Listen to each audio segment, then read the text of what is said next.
नमस्कार, बहुत बहुत स्वागत है एक बार फिर से आप सभी का हमारे खास कार्यक्रम क्या कहती है जनता में। उत्तर प्रदेश में योगी सरकार के आने के बाद जहां कानून व्यवस्था को प्राथमिकता में रखा गया, तो वहीं विकास कार्यों में तेजी लाने का संकल्प लिया गया। इन्हीं संकल्पों के साथ जब योगी सरकार आगे बढ़ी तो उत्तर प्रदेश में विकास की नई रूपरेखा खिंचती चली गई। जी हाँ, और यही जानने के लिए आज हम जायजा लेंगे एटा की एटा सदर विधानसभा क्षेत्र और मारहरा विधानसभा क्षेत्र का, और जानेंगे विकास कार्यों को लेकर इस क्षेत्र की जनता क्या कहती है।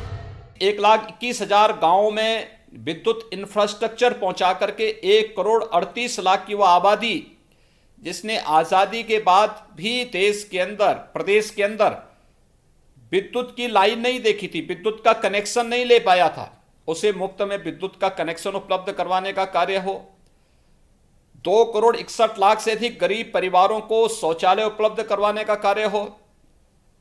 One nation one ration card के प्रधानमंत्री मोदी जी के संकल्प के साथ जुड़ करके उत्तर प्रदेश के सभी राशन कार्ड धारकों को हम नेशनल पोर्टेबिलिटी के साथ जोड़ने का कार्य रहा हो, या फिर प्रदेश के अंदर आयुष्मान भारत की योजना को सफलतापूर्वक लागू करने का कार्य रहा हो।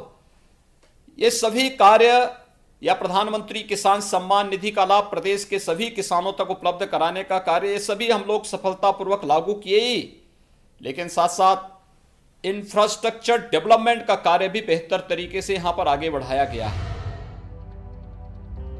आइए जानते हैं कि एटा सदर क्षेत्र में स्वच्छता अभियान को किस तरह गति प्रदान कर रहा है सीवरेज एंड ट्रीटमेंट प्लांट। एटा सदर के फेज 1 जोन 3 में 107 करोड़ रुपए की लागत से एसटीपी का निर्माण। एसटीपी के निर्माण से स्थानीय जनता को मिली स्वच्छ परिवेश की भेंट। हमारे साथ सीवरेज ट्रीटमेंट प्लांट के इंजीनियर मौजूद हैं। आइए उनसे जानते हैं कि ये पूरा प्लांट कितने एरिया में बना है और किस तरीके से ये काम करता है। ये जो प्लांट बना है 28,000 स्क्वायर मीटर में बना है। ये 24 MLD का प्लांट है। इसका मतलब है 2,40,00,000 पर डे पानी इसमें आएगा, और इसका फ़ायदा बहुत ज़्यादा है। इसमें योगी सरकार ने बड़ा अच्छा काम करवाया है। इसमें किसानों को पानी मिलेगा साफ। दूसरे जो एटा शहर का जो गंदगी है, रोड पे जो घूमती रहती है गंदगी, पानी फैलता रहता है, मच्छर काटते रहते हैं, वो सब खत्म हो जाएगा। आइए अब किसानों से भी बातचीत कर लेते हैं और जानते हैं कि सीवरेज ट्रीटमेंट प्लांट बनने से उन्हें किस तरीके से फ़ायदा मिल रहा है। हमारे साथ एक किसान हैं। अब बताइए, ये प्लांट बन गया है, इसका फ़ायदा मिल रहा है कि नहीं मिल रहा है? हम लोगों को फ़ायदा मिल रहा है। किसान सिंचाई के लिए पानी भी मिलता है, और योगी जी सरकार ने हमको बहुत बड़ा फ़ायदा दिया है। हम लोगों को रोज़गार भी मिल रहा है इससे। उसके लिए मैं बहुत बहुत धन्यवाद योगी सरकार के लिए। ये प्लांट जो बना है, इसके माध्यम से पूरा पानी जो भी है गंदगी एटा की सारी इस प्लांट में आएगी।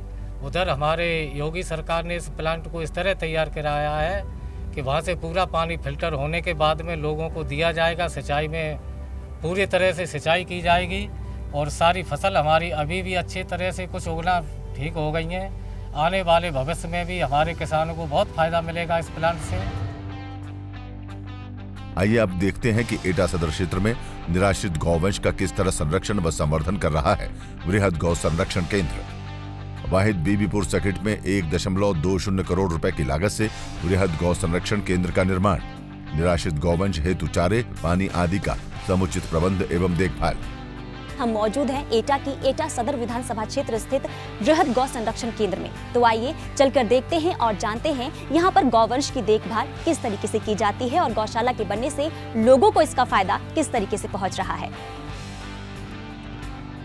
हमारे साथ मुख्य पशु एवं चिकित्सा अधिकारी SP सिंह मौजूद हैं। उनसे जानते हैं कि ये गौशाला कितने एरिया में बना है और यहाँ पर कितनी गौवंश हैं। ये गौशाला जो है 3 हेक्टेयर में बनी हुई है, और इस वर्तमान समय में 235 गौवंश हैं। इनमें 31 नर और 204 जो मादा गौवंश हैं। जो निराश्रित गौवंश घूमते रहते थे, जिससे रोड पे एक्सीडेंट होने का खतरा रहता था, या किसानों की खेत चर जाते थे, उससे जो है राहत मिली है। तो इससे काफ़ी आराम हुई है पब्लिक को। गौशाला के बनने से इसका फायदा किसानों को किस तरीके से पहुंच रहा है, आइए जानते हैं। हमारे साथ एक किसान मौजूद हैं। आप ये बताइए, आपके क्षेत्र में गौशाला बना है, अब इसका लाभ मिल रहा है आपको? मिल रहा है। कैसे? नुकसान कम हो रहा है, गेहूं का कम हो रहा है, हर एक चीज़ का नुकसान कम है। पहले क्या दिक्कतें होती थी जब गौशाला नहीं था? तब निरा औजार होता था, फसल रौंद देती थी। अब बचा हुआ है, तो योगी सरकार ने जो ये काम किया है गौशाला बनवा कर, क्या कहेंगे इसके लिए आप योगी सरकार? योगी सरकार को धन्यवाद देते हैं। क्यों? गौशाला बनने से हमारा नुकसान कम हुआ है। आइए अब जानते हैं कि एटा सदर क्षेत्र की ग्रामीण आबादी को किस तरह रोजगार से जोड़ रहा है आजीविका मिशन।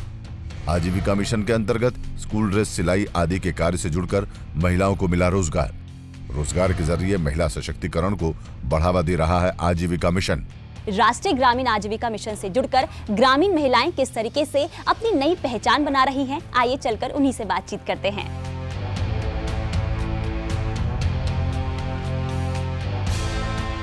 मैं स्वयं सहायता समूह से जब जुड़ी थी, उससे पहले मेरे परिवार की आर्थिक स्थिति बहुत ही बेकार थी।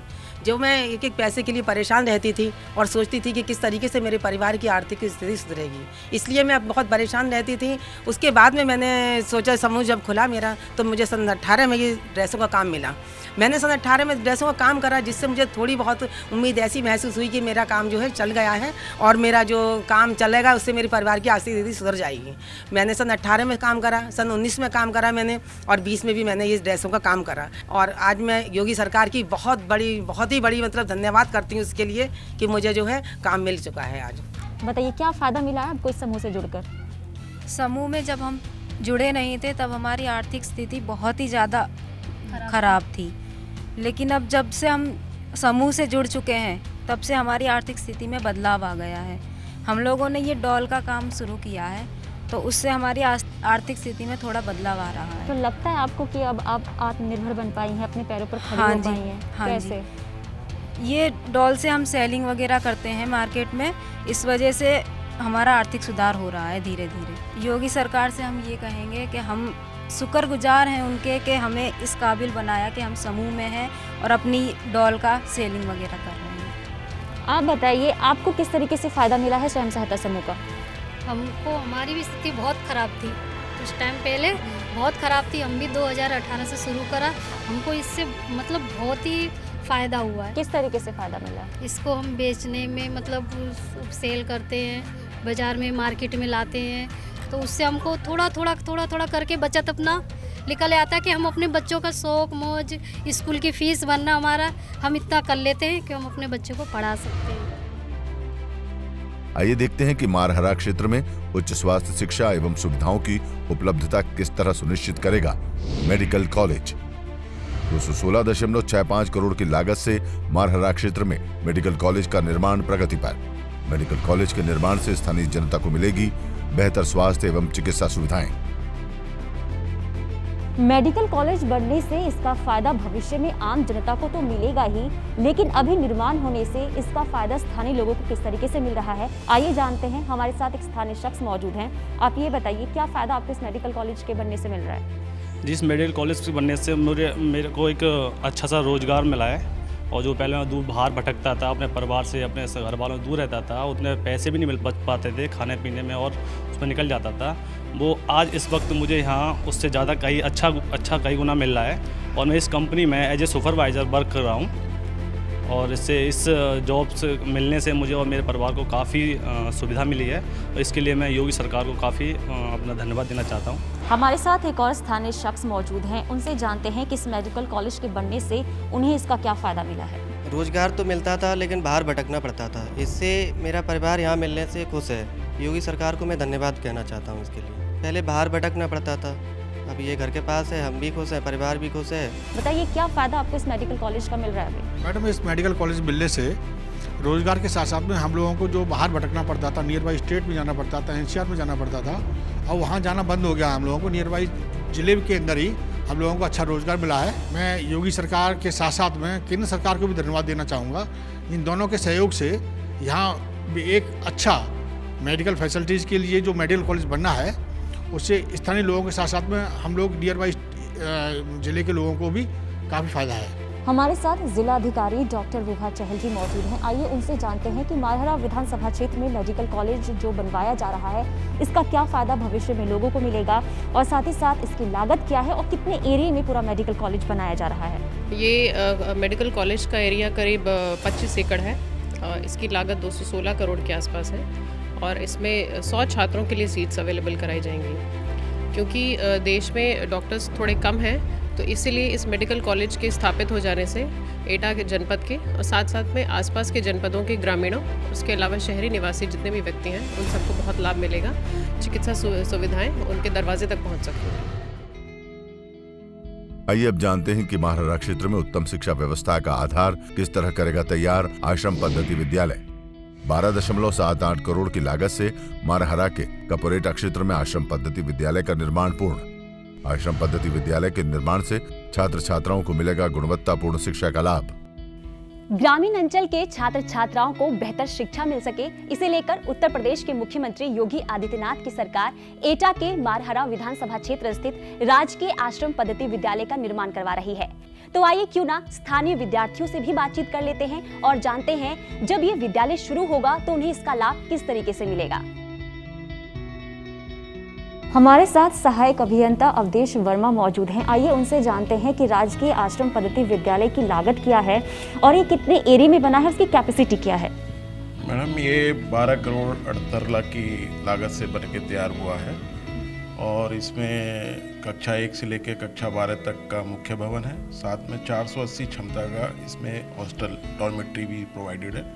साथ में उसके लिए बच्चों के लिए 2 पेंट्रीज हैं और बच्चों के लिए रिक्रिएशन हॉल है और बच्चों के लिए जो कॉमन एक्टिविटीज़ होती हैं उसके लिए व्यवस्थाएं पूरी की गई है। ग्रामीण बालिकाओं को अपनी शिक्षा पूरी करने में काफ़ी दिक्कतें होती हैं क्योंकि उनके माता पिता अपनी बच्चियों को गांव से दूर पढ़ने के लिए भेजने से हिचकिचाते हैं। ऐसे में अगर किसी भी ग्रामीण क्षेत्र में विद्यालय बन जाने से उन लड़कियों को इसका किस तरीके से फ़ायदा मिलेगा, आइए जानते हैं। हमारे साथ 2 बालिकाएँ मौजूद हैं। आप ये बताइए, आपके क्षेत्र में राजकीय आश्रम पद्धति विद्यालय बनवाया जा रहा है, इसका क्या लाभ भविष्य में होगा? इससे लाभ होगा कि हमें बाहर नहीं जाना पड़ेगा और यहीं से शिक्षा प्राप्त होती रहेगी और इससे हमारे माता पिता को लाभ है कि हमें बाहर नहीं जाना पड़ेगा, क्योंकि बाहर जाने से वो हिचकिचाते हैं क्योंकि हम लड़की हैं। योगी आदित्यनाथ जी ने हमारे लिए बहुत अच्छा काम कराया है और हमारे जीवन को आगे बढ़ाने के लिए उन्होंने हमारे लिए कॉलेज बनवाई है, उनके लिए हम धन्यवाद बोलते हैं। हमारे साथ एक और छात्रा है, आप बताओ क्या फ़ायदा मिलेगा इसका भविष्य में जब कॉलेज शुरू हो जाएगा? जब कॉलेज शुरू हो जाएगा तब हमें बाहर नहीं जाना पड़ेगा। बाहर जाने में टाइम लगता है और माँ बाप हमें बाहर जाने से भेजने से हिचकिचाते हैं। योगी सरकार को क्या कहोगे? हम योगी सरकार को धन्यवाद बोलते हैं। क्यों? क्योंकि उन्होंने हमारे लिए ये कॉलेज बनवाया है। आइए अब देखते हैं कि मारहरा क्षेत्र में स्पोर्ट्स फैसिलिटी की नींव किस तरह रखने जा रहा है मिनी स्टेडियम। खेलो इंडिया योजना के अंतर्गत 4.53 करोड़ की लागत से रफतनगर सेंथरा क्षेत्र में मिनी स्टेडियम का निर्माण कार्य जारी। मिनी स्टेडियम के निर्माण से युवा खिलाड़ियों को मिलेगा बेहतर सुविधाओं का तोहफा। ग्रामीण क्षेत्रों में खेल प्रतिभाओं को सामने लाने के लिए उत्तर प्रदेश की योगी सरकार निरंतर प्रयास कर रही है और इसलिए एटा की मारहरा विधानसभा क्षेत्र स्थित खेलो इंडिया योजना के अंतर्गत मिनी स्टेडियम का निर्माण भी करवाया जा रहा है ताकि युवाओं को उनके ही क्षेत्र में रहकर विभिन्न खेलों का प्रशिक्षण मिल सके। तो क्यों ना आइए स्थानीय लोगों से भी बातचीत कर ले और जाने कि योगी सरकार जो युवाओं के लिए प्रयास कर रही है वो भविष्य में कितना फायदेमंद साबित होगा। हमारे साथ जिला खेलकूद अधिकारी सिराजुद्दीन मौजूद हैं। आइए उनसे जानते हैं कि जो ये मिनी स्टेडियम योगी सरकार के द्वारा बनवाया जा रहा है इसकी लागत क्या है और कितने एरिया में बना है। जी, ये मारहरा विधानसभा विकासखंड निदौली कला के अंतर्गत ग्राम खंगारपुर में 4.57 हेक्टेयर में ये मल्टीपर्पज़ हॉल का निर्माण कार्य चल रहा है। खेलो इंडिया योजना के अंतर्गत इस मल्टीपर्पज़ हॉल की लागत कॉस्ट है 4 करोड़ 53 लाख रुपया।